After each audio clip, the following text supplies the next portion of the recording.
El tocar. ¿Cuáles son las consecuencias del tocar?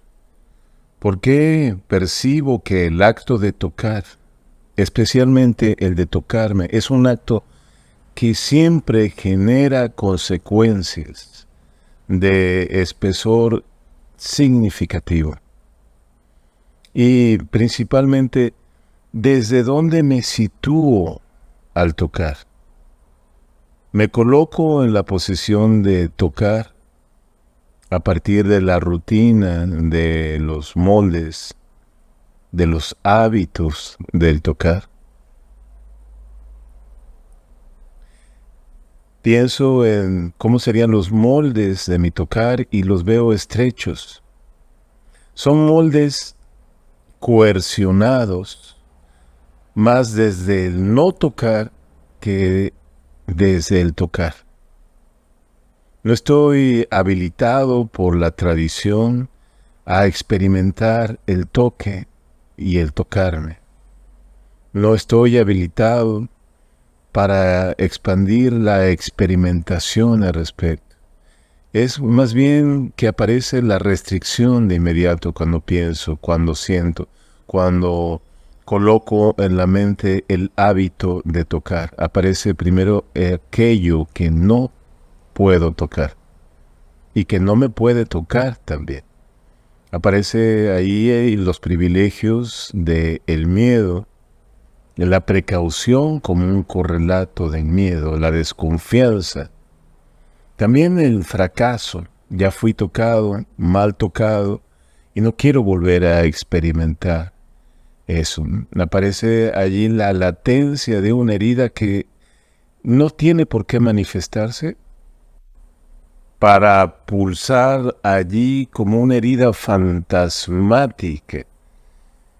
¿De qué tengo miedo? Del hecho doliente, de la fisura hiriente o de su posibilidad. Me puedo colocar en otra circunstancia si regreso a la crudeza. Digo regreso muy intencionalmente, porque no me es extraña la crudeza, es el ámbito desde donde surgí, pero lo olvido de inmediato. Aquello que recuerdo está hecho de aquello que me han enseñado a recordar. Pero mi carne cruda, mi sangre, mis tejidos, mi linfa, están allí también con memoria. La memoria de lo vivo, crudo, no se apaga. Esto es un hecho incontrovertible. Lo sé porque sigo viviendo. Hay un anhelo de continuidad, una garantía de la crudeza, de persistir en ese impulso vital. Incluso a pesar de mis frenos estructurales.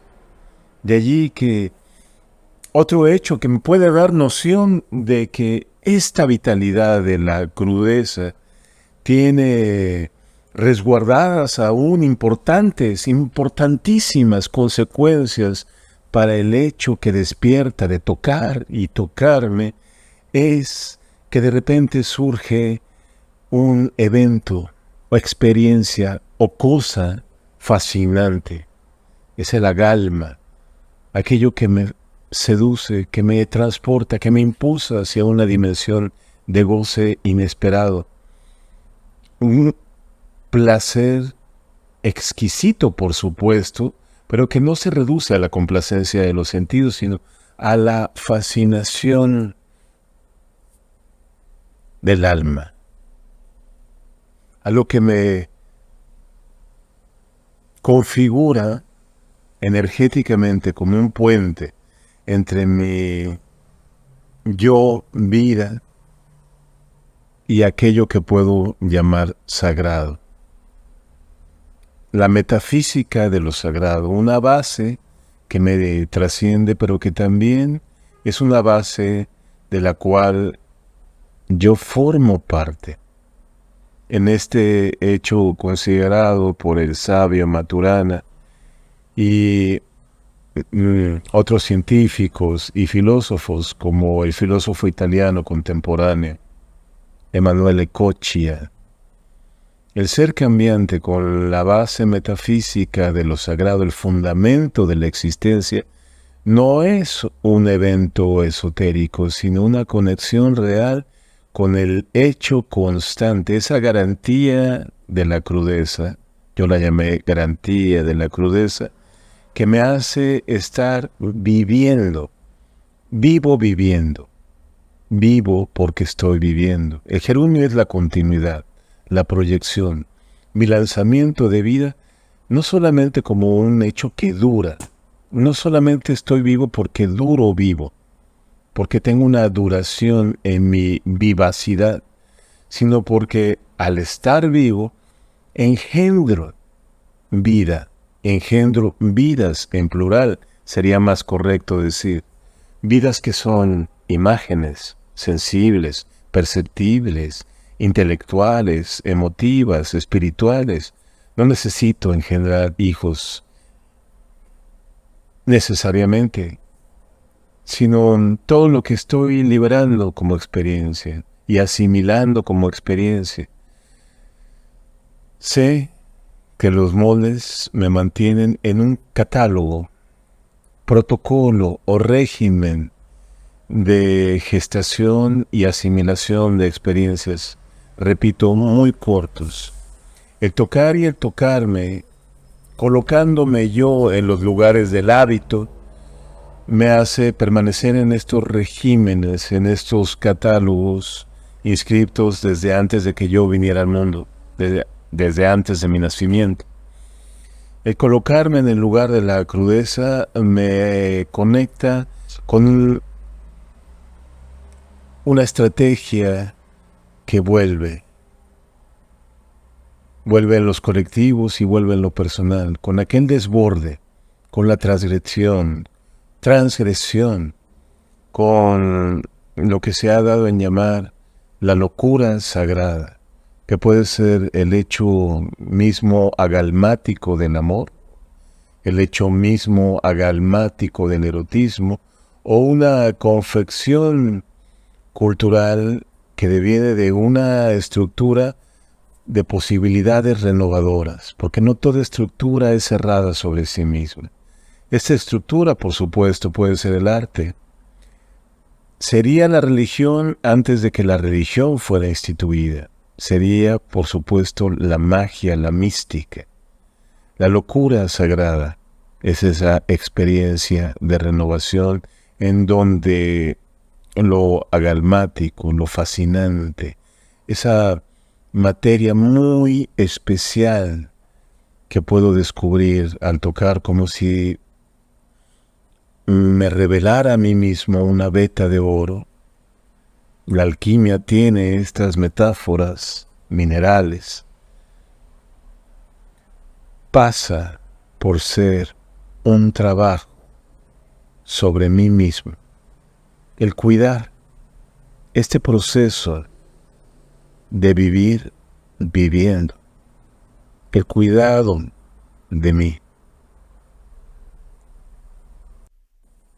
El cuidado de mí es la atención voluntaria al respecto de los procesos de mi ser siendo y de los procedimientos en que mi ser siendo cobra realidad de acción en mis vidas. Lo digo en plural, mis vidas, porque aceptando que tengo varios cuerpos, ubicando que tengo varias vidas, incluyendo allí en un fundamento esta cuestión de dar vida en vida y de dar vida a lo que está viviendo, realizo en su mayor potencialidad el trabajo del cuidado de mí, que es un trabajo de conciencia.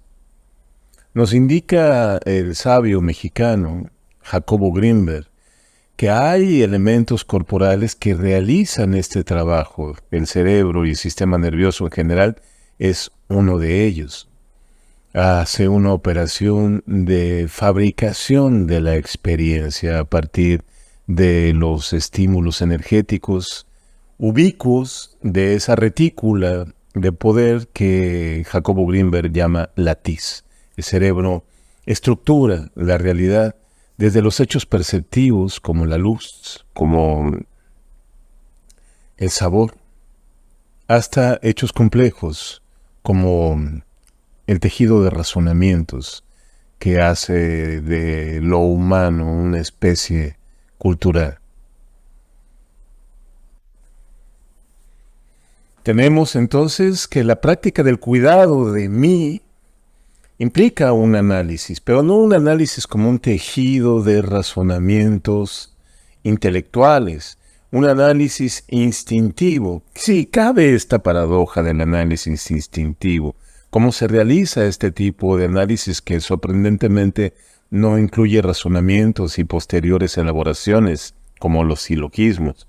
¿Cómo trabaja la intuición analítica? Parece una tremenda contradicción. Establece un trabajo a partir de la biotensegridad.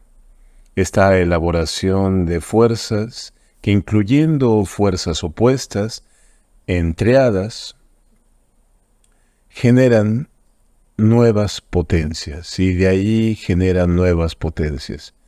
Si tenemos que traducir este análisis instintivo a algo que podemos comprender desde el razonamiento, tenemos un proceso cultural importantísimo que es la hibridación. La hibridación es la consecuencia cultural de la biotensegridad. Todo en nuestra locomoción es consecuencia fisiológica de la biotensegridad. Las consecuencias culturales, repito, se dan a través de la hibridación o mezcla de elementos culturales que provienen de distintas cepas, de diferentes nichos. Ahora bien, en el trabajo sobre uno mismo, vinculado a estas estructuras que nos dan un horizonte amplio de libertad, lo cual quiero decir libertad como ejercicio, puesta en hecho de nuestra voluntad, está en el arte y el amor, por supuesto. ¿Cómo se desarrolla entonces una biotensegridad en ejercicio de la libertad, en las dimensiones del arte y el amor? A través de la transformación poética de los imaginarios corporales. Ese es el punto nodal, el punto toral, el punto central de la danza y el ritual. Factores que son técnicas, factores técnicos de la transformación de los imaginarios corporales, ya sea individualmente o colectivamente. En resumen, ¿qué es un acto ritual? Configurado desde el evento dancístico, es un dispositivo de transformación que pone sus focos de atención en el acceso de la experiencia a la alma, a este hecho fascinante, hecho sagrado, hecho relevante. Es, al fin y al cabo, el conjunto de procesos y procedimientos que Mircea Eliade estudia bajo la noción de técnicas arcaicas del éxtasis.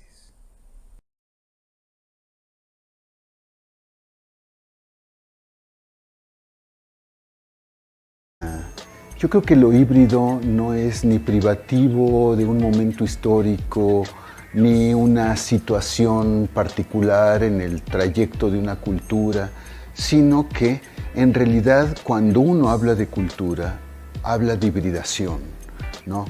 Que es para mí la manera en cómo es posible pensar las transformaciones, es posible pensar la dimensión creadora de las culturas, y todas las culturas tienen esta potencia creadora, ¿no? Todas las culturas tienen esta capacidad de apelar a modos particulares de integrar facetas muy heterogéneas, muy encontradas de su experiencia para de repente hacerlas, digamos, aparecer de una manera, bajo una luz completamente distinta, bajo una posibilidad de significación completamente inédita y dar lugar a una experiencia también propia, singular para cada sujeto, ¿no? Y yo creo que eso es una propiedad de las culturas, no es una propiedad de esta o de otra cultura o de un momento histórico. No es que estamos en el momento de la hibridación, sino que la hibridación es esta condición intrínseca de la creación cultural. Por eso vemos en realidad las grandes experiencias religiosas, estéticas, etcétera, apelar una y otra vez a estas operaciones de incorporación de dimensiones heterogéneas en este juego de creación.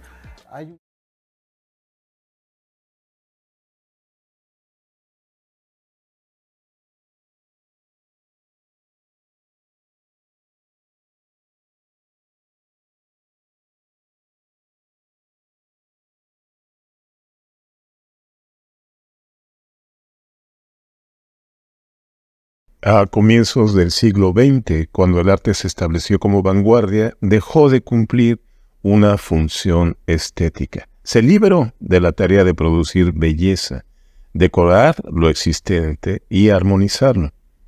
Al declararse contemporáneo, es decir, al pretender encarnar una forma de tiempo y no una forma de espacio o de materia, el arte se volvió una práctica colectiva de la adivinación del futuro. A partir de ese momento, a través del arte, cada sociedad construye algo que todavía no existe en ella. Ya no es un reflejo armonioso de su propia naturaleza, sino una tentativa de reproducirse de manera diferente a lo que es. Una manera de ser diferente y de conocer esa diferencia que todavía no existe. El arte es el deseo y el proyecto de metamorfosis de una sociedad. Le apunta Emmanuel Ecochea en Metamorfosis. Podríamos analizar reelaborando algunas de sus frases. Por ejemplo, el arte es el deseo y el proyecto del deseo de metamorfosis de una sociedad. Porque no solamente es pulsión, sino también orientación de cómo esa pulsión va a encarnar en determinados cambios. Estamos inscriptas entonces en esta paradoja de cocinar con elementos crudos, es decir, no permitir que lo cocido se estabilice en una permanencia definitoria, por lo menos en una permanencia definitoria de largo alcance, incluso de mediano alcance. Entonces, esta plataforma en que el arte ha devenido, también vinculada a la raíz de creación de un tiempo propio, nos pone de cara al máximo hecho de la danza, el hecho más crudo de la danza. La crudeza que es condición ontológica, es decir, de ser, de existencialidad de la danza como proyecto de transformación poética del imaginario corporal. Esta condición basamental, condición ontológica, condición de ser, es que la danza no existe. Hasta que existe, y que dejará de existir solo como latencia para existir de nuevo. Su crudeza, su latencia de ser es basada, enraizada en la muerte.